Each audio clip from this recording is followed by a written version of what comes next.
Hello, beautiful women. Welcome to another Mompreneur, birthing the next generation of heroines and heroes.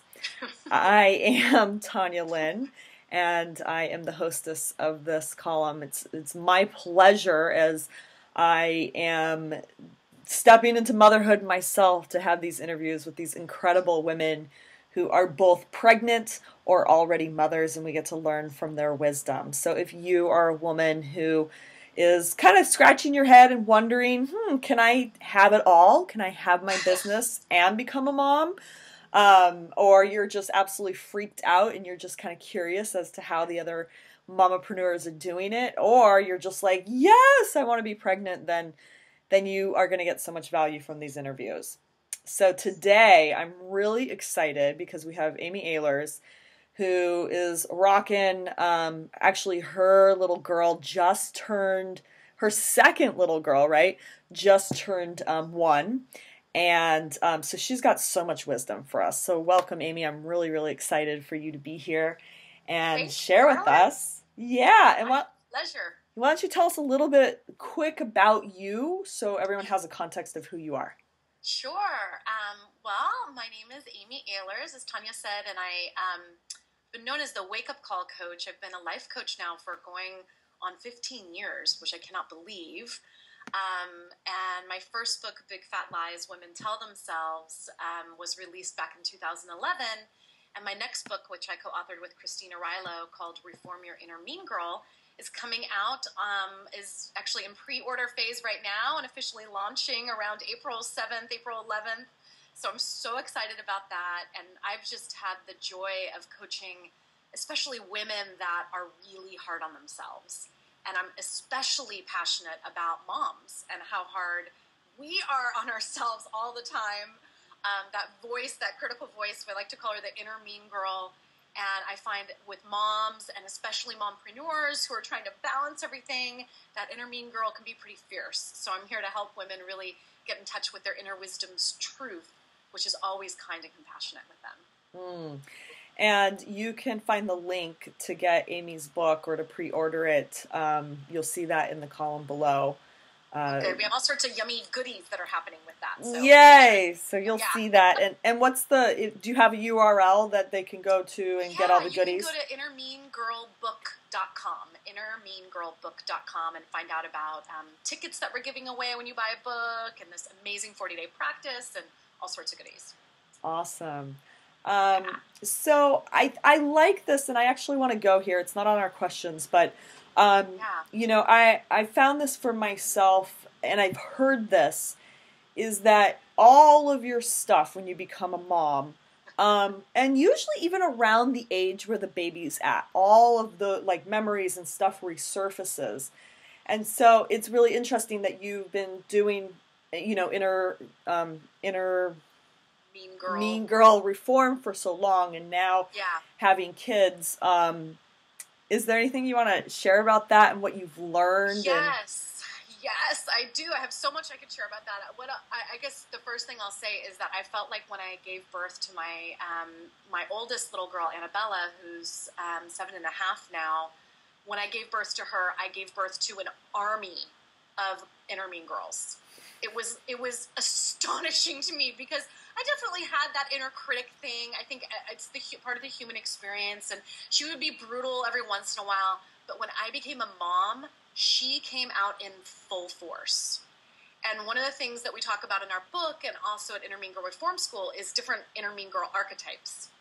And so I had, you know, a comparison queen, which is an archetype, right? Comparing my worst to other people's best. Ugh, yucky. But man, when I became a mom, my worrywart, inner mean girl, I mean, I couldn't believe it. I remember sitting there with Annabella, and this happened again with my with Evie Rose, my youngest. It was like the anxiety that I felt all the time about, is the baby breathing? Is she going to be okay? Is she sleeping through the night? It was like, please let the baby sleep through the night. And then they'd sleep, you know, an hour longer than usual, and you'd wake up in a panic, like sweat, like, oh my God, is the baby okay? And feeling the baby breathing, and then do I co-sleep, but I'm paranoid I'm going to roll over on her, and worry, you know, like all of this worry, it became a constant, just downward spiral in my mind. And so it became really important for me to practice all of the tools that I teach even stronger. Like having that daily practice, going into that pause place, connecting with my inner wisdom on a daily basis, all of those tools that I teach, it was like either I'm going to be a helicopter mom that's going to worry all the time, or I'm going to really get this under control and find those ways to really connect with my inner wisdom. Very important as a mom, definitely. Mm-hmm. Yeah. And having two girls, having a newborn this past year and having an older child, how do you balance it? Like, how do you balance having a business and being a mompreneur? What are some of the things that have come up for you? And I feel like balance is a total big fat lie. It's a myth. Like I don't. The answer is I don't balance it. I think it's really much more about finding a rhythm and a harmony for yourself, and understanding that there's going to be times when your babies need you on a level that you didn't even know you could show up for. And where the rhythm, and then it's like all of a sudden the business has to go to the back burner. This just happened to me last week when my oldest Annabella got sick with a stomach flu and was like literally for 36 hours vomiting every 1 to 2 hours. And so I had a whole pile of work stuff. I had this book launch, like all of this stuff to do. And I was like, well, I'm just going to have to push the pause button on that because I need to be here, holding my baby's hair and getting her while she throws up in a bucket, right? And, and doing that kind of thing and just really getting, okay, this is my priority in this moment. And so I think that it's about being as present as you can. When you're working, be working. When you're with your kids, be with your kids. And being really brutally honest with yourself, radically loving with yourself about what it is that you need. And so for me, in the beginning of 2015, I sat down with my husband and I said, so our schedule's not working anymore. I have a book that I'm going to be releasing this year. I'm, really coming out of that newborn baby cocoon. Our baby's going to be 1, all of that. We need to really sit down and figure out the new flow for our lives. And so after really writing down, and because he's busy, he's an amazing musician and he works at a startup and he has all these things that he's doing as well and all these passions for him. And so we really had to map that out. And so I call it my sacred flow and really having very distinct times when I'm working. And I'm all for hiring help, getting the support that you need. I made the decision a long time ago, outsourcing laundry, dishes, grocery shopping, a lot of the cooking, like that I had to outsource those things because those are not my skill set. It's not my love at all. And I have very odd friends that love doing laundry. I am not one of them. But it's like really being able to outsource those things and saying, I'd rather take on an extra coaching client. I'd rather do an additional launch each year so that I can afford to have the support in place so that I can really be in my zone of genius. And doing the same thing inside my business of saying, okay, where's my zone of genius? Being on this interview with you, awesome, great use of my time. Trying to be in the back end of Infusionsoft building out a campaign, not so much a great use of my time. I need to hire that out. I need to be willing to invest in that so that I can really be doing my own zone of genius. And so I think those are just some of the keys. I mean, I could talk about this forever because I've made so many mistakes and failed so miserably. And I'm really, now that I have 2 kids and have a baby again in my life, everything, the whole schedule went out the window and I had to reorganize it again. And I think it's about really revisiting that every 3 months, every 6 months, especially when you have babies because they change. When my daughter was first born and I could leave her in her little rocking chair thing, I could get a few emails done, no problem. But now that she's, walking, crawling, like all that stuff, forget about it. She needs to be watched. Every time I look at her, she's putting something in her mouth. I don't know what it is. I gotta figure that out. So, yeah, that's some of what I would say about that. So what I really heard is balance comes down to really being in your zone of genius. Yes. Being present. Yes. And communication. Yes, and support. And support. So and not being ashamed of that. I feel like this is one of the things that our inner mean girls can beat us up around is we should be able to, bake the cookies, be the head of the PTA, and run $1 million business, and do the dishes, and do the laundry, and cook a healthy meal every night. And I mean, it's just the biggest, fattest lies around. We cannot do all of that, and that's okay. That's okay. I have a question about support for you. And it is, do you have a nanny? Great question. I have not had a nanny, and I literally just hired one. Her first day is tomorrow. Wow. Literally. Very interesting, right? So this was when we went and sat down at the beginning of the year and really looked at it. I was like, there's this spot twice a week where we need help. And one of the reasons why I haven't had a nanny, I'm so blessed and so fortunate, is my mom and dad are right nearby, and they've been so involved with both my girls' lives. So with Evie, my mom and my dad have taken her twice a week since she was born, really. Used to come here, and now that she's older, they take her over to their house. And so they've been such a huge support for me. So that's one of the reasons why I haven't had to do the daycare and full-time nanny route. But now we're starting with a nanny twice a week, and I'm really excited about it. It's the first time I've ever had one. I never did have one with Annabella, just because of where my business was at that point, 7.5 years ago. Not as busy, not a book launch, that kind of thing. And also where my husband has been in his career. He's much busier now. So I'm really excited about it. Really excited about it. Great. Yeah, because I think that's a big question for people is, hiring a nanny. And I'm in the same position where my mom is so there, like she's so blessed. Right down the street. And yet I come across a lot of mompreneurs whose families are not in town. That's right. And so it can be kind of an anxious, there's some anxiety around, who am I putting in front of my kid for so many hours? And, it's much easier to hire someone to do the dishes and cook and clean and laundry, but someone actually spending that time with their kid. What is like one thing that you would recommend to someone who is going to be hiring a nanny? What would you say is like the number one thing? I would say the first thing is trust your intuition and hold out for the full body yes. I call it that full body yes, where you're like, green light, yes, I know that I can trust this person, that this person's responsible. Check references and get the full body yes from the reference as well, and really trust your intuition. And if the first person I interviewed, the schedule was perfect, she looked great on paper, she came over to my house and I was like, oh, energetically, this just doesn't feel right. And for me especially, and I think you're in the same boat, I'm working from home. So I'm going to be around this person a lot, not just my baby, but I'm going to be around. Yes. Who I want to be walking in the room. If I'm passing by and say, oh, hi to the baby, who do I want someone that's going to be open to me being around. And so I need to be able to really have someone whose energy I'm going to meld with. And I felt bad for the first one because I was like, oh, her schedule's perfect.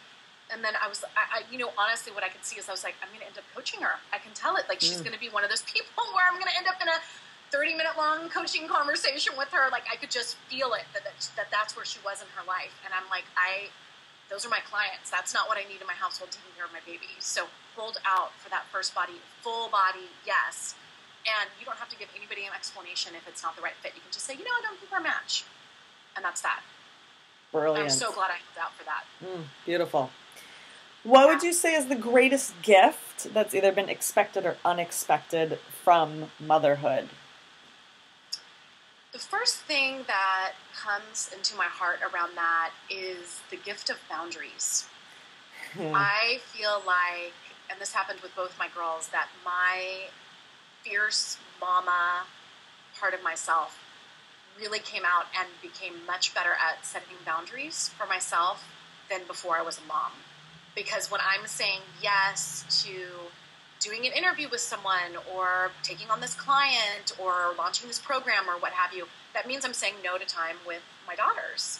And so I've become so much better at guarding my time. I'm being a guardian around how I'm spending my time than I ever was before I was a mom. I just kind of was one of those people that would go until all the work was done, the to-do list was done, I was so on top of everything, and then I became a mom and I felt so not on top of anything, and I had to really be with that part of myself that could not give in that same way, and love that part of myself and find the compassion, and then on top of that to say, okay, what are my boundaries around this? and, this is coming up with the book tour stuff too. My business partner, Christine, and co-author of the book, Christine Arylo, doesn't have kids and has a completely different lifestyle than I have. So for her, traveling all over and doing a book launch tour, and being gone for 8 weeks, no big deal. Not the same for me at all.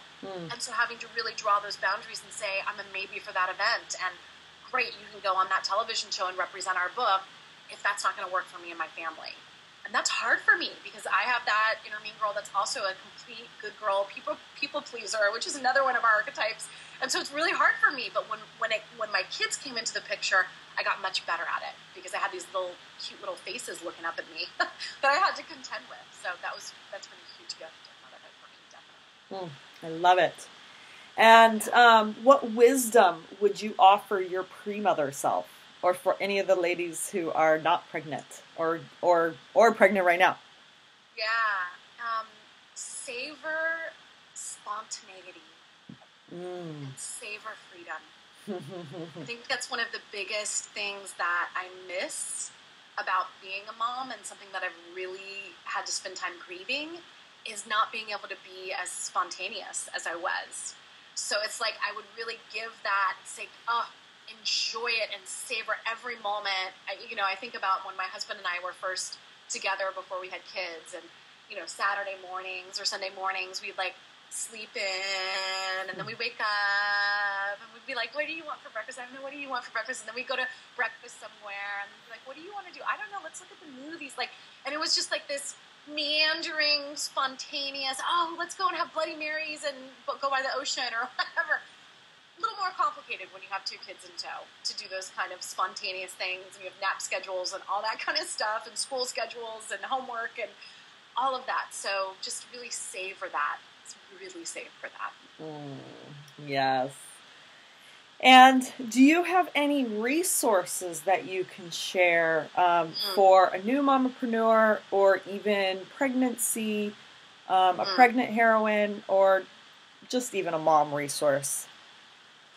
Yeah, well, one of the things, I have, and I think that you're a part of this, Tanya, is I have the Mama Truth Circle, which is something that I started, this year, and it's a free community for moms, and I'd be honored if anybody out there wants to join us, moms or moms-to-be. You can just go to mamatruthcircle.com, and it's really a place where we can share the truth of the messiness and the magic of motherhood.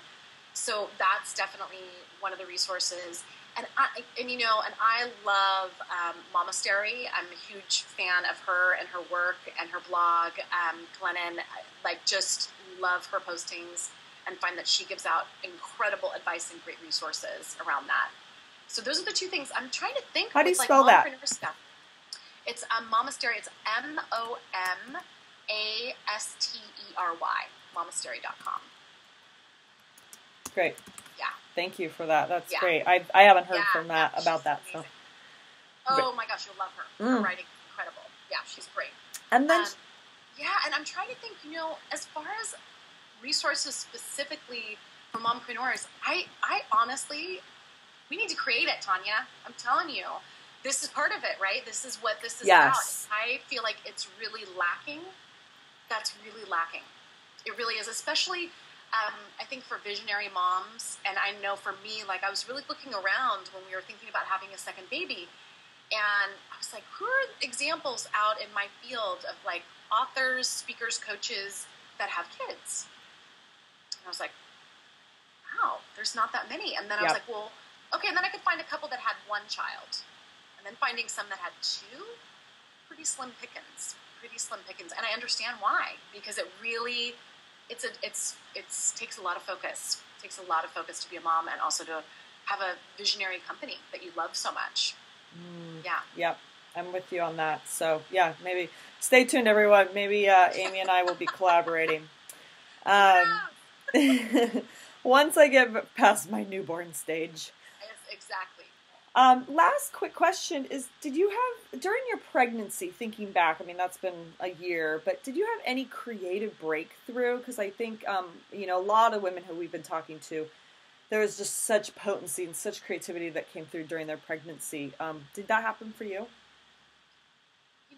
All of the Mama Truth stuff, and I have all this additional stuff that I'm going to be launching throughout this year, all came from pregnancy and the first 3 months of Evie's life. And I would get these crazy downloads when I was nursing at the 4 a.m. nursing specifically. Like my iPhone became my best friend. I would have it there and I'd be nursing and I'd be typing or I'd be dictating into it ideas and downloads and huge amount of creativity that really went towards, okay, what as a mom do I want? What do I want to create? What are the communities? All of that stuff came through at that time. Mm. Yeah. Yeah, I found that I had this misconception of how my pregnancy was going to go, and that, like, oh, I wouldn't be working, or I don't know, it was just, or I wouldn't, it was just felt like it might be more difficult than it actually was, and I found massive creative flow coming through me, and still coming through me. I mean, it's just, Beautiful. So good to hear. That's wonderful. That's so great, and I hope it. And I think like with the oxytocin with nursing, I mean, it's pretty wild. It's a pretty hip drug, gotta say. It's a good high. I'm still nursing and I love it. I mean, it's so restful and peaceful and really gets you into that. The brain waves just go to that place that feels so good and it's so special. Mm. Wow. Great interview. Thank you, Amy. For ladies listening, definitely check out, we put some resources below the video, and definitely check out Amy's book. It's going to be awesome. I know that. Thank you so much, sweetheart. Yeah, thank you so much, and we'll see you next month, everyone, for the next Mompreneur, birthing the next generation of heroines and heroes. I'll see you later.